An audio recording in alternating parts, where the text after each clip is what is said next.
Hello, beautiful bastards. The name is Wolf, and welcome back to some more Path of Exile shenanigans. 3.24 is on the horizon, the Necropolis League, and as always, I do Vaal Temple farming. That's pretty much my strat every league. It has been for many leagues in a row, and this league will be no different, assuming things will work out. Giant asterisk. A lot of people might be jumping on the VT train due to the fact that it has been massively buffed this league with the new Atlas tree notes and such. So be wary. Also, there's a lot of interactions we don't know anything about. Also, the economy is going to be completely different because Affliction was crazy. Lots of scarab changes. The new league mechanic shenanigans might be worth speccing into as well. We don't know. I do have a tree ready for that as well. So we'll just go through it and then talk a little bit about what's going on and see if we can make things a little bit more efficient or better moving forward, right? So yes, we are picking up all the mandatory notes for both the vessels and maximizing the amount of vessels we are going to get on each map, right? So as always, for Vaal Temple farming, Twist of Fate is mandatory. We're going to pick up all the notables for the strong boxes, twice tempted with all the minor travel notes here for max value. We're picking up tamper-proof for quality of life, but the mandatory secret compartments cannot be skipped because together with these minor nodes, it's going to give us a 16% chance to open up a Vaal vessel or any box for that matter again. Very, very strong. Concealed logistics, a little bit of map sustain because we're not picking up the traditional map sustain like shaping this late in the game, as well as the mandatory invasive adversaries, chiseled perfection, and of course mounting mods. This allows us to get more modifiers on our maps, which will affect the implicit, giving us more Vaal vessels. Now, there's a bunch of travel nodes as well, so make sure that if you are trying to make sure you've got everything, that you search for map modifier, and all the green ones you pretty much are necessary to pick up, right? So be wary of that. But yes, once you have all of these things, you can start looking into teching in some strats. I have also put in significant troves because we're going to get a lot of unique monsters with Vaal vessel farming.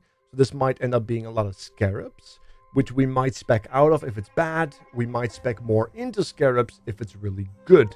Once again, it's going to require some testing, and we won't be able to do that until the Necropolis League is actually here. On top of that, we are specking into Harvest because Harvest is always good and it's a consistent source of income.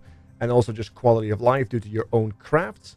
So we're picking up all the notables. We do pick up the 2 travel notes here for increased chance. Together with the Call of the Grove and the other potential notes, we're going to get 100% chance to get Sacred Grove each map.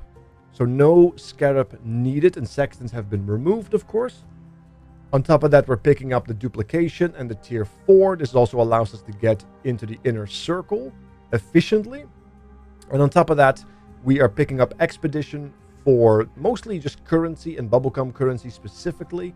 I like Tujin and Danny, but if you prefer Rog, you can spec into that as well. We're going for the extreme archaeology keystone here too, just for speed. All the notables remain really, really powerful.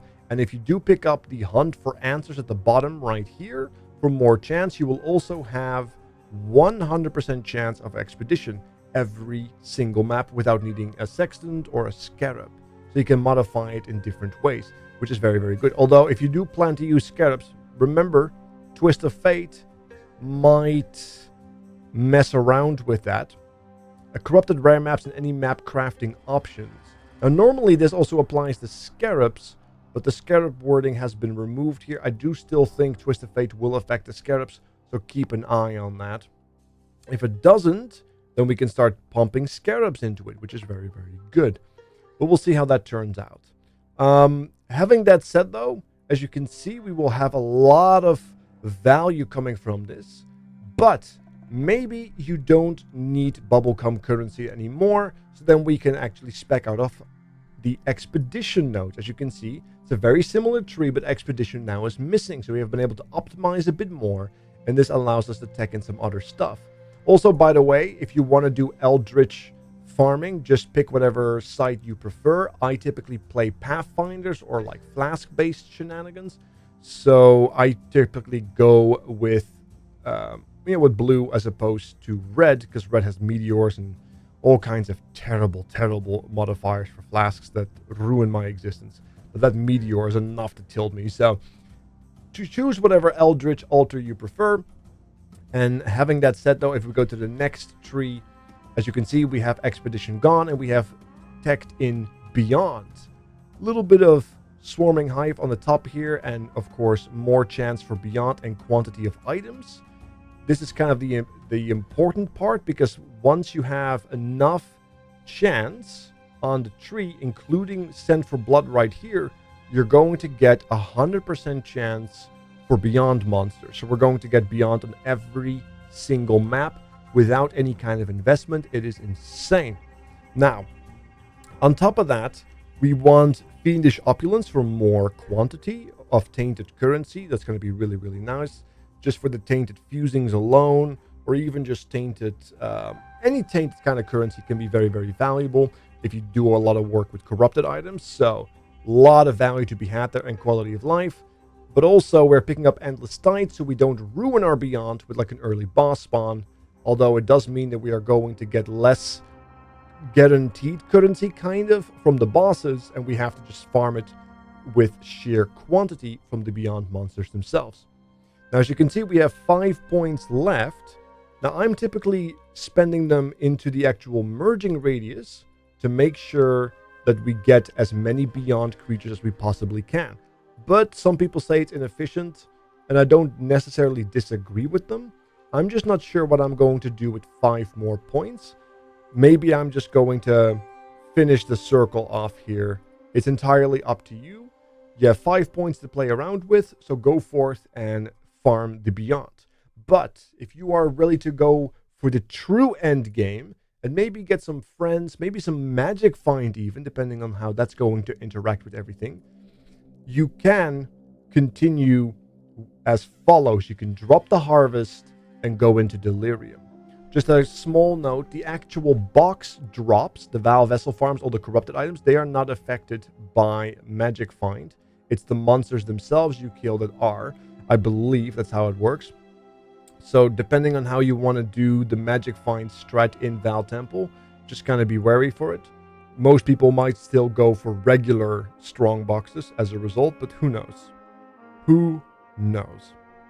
But yes, in the true end game of it all, we are moving harvest as well, because we should be able to make enough currency to buy harvest juice when necessary. We still have all the mandatory box nodes, as well as all the mandatory mods for increasing our map effects. And we still have the same notables for Beyond, as you can see, the ones that are necessary, but we have started teching in 100% chance for Delirium. Once you have 100% chance of Delirium with Delirium Chase right here as well, you're always going to get, of course, the 100% chance. Very nice.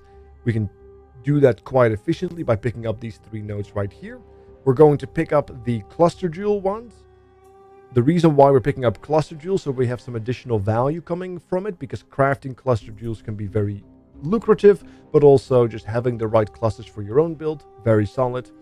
But yes, we are not going to drop any Delirium Orbs because of Unending Nightmare, but a permanent Delirium Fog that is guaranteed on every single map, in combination with a tremendous amount of Beyond creatures, is going to lead itself to just a tremendous amount of potential farming strats. Just make sure you have a character strong enough to handle it, right?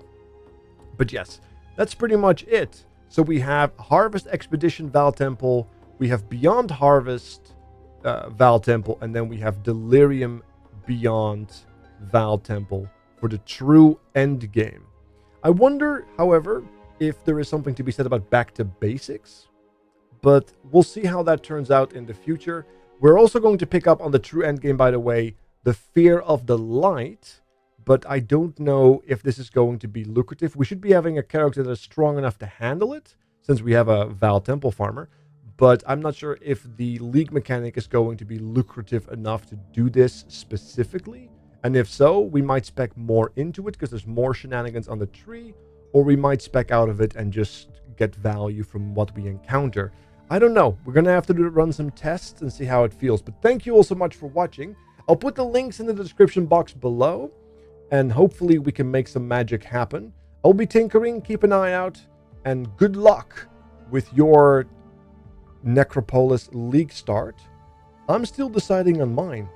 I'm wondering if Archmage might be onto something. Who knows? I'll keep looking. Have a good night, take care, and I'm out!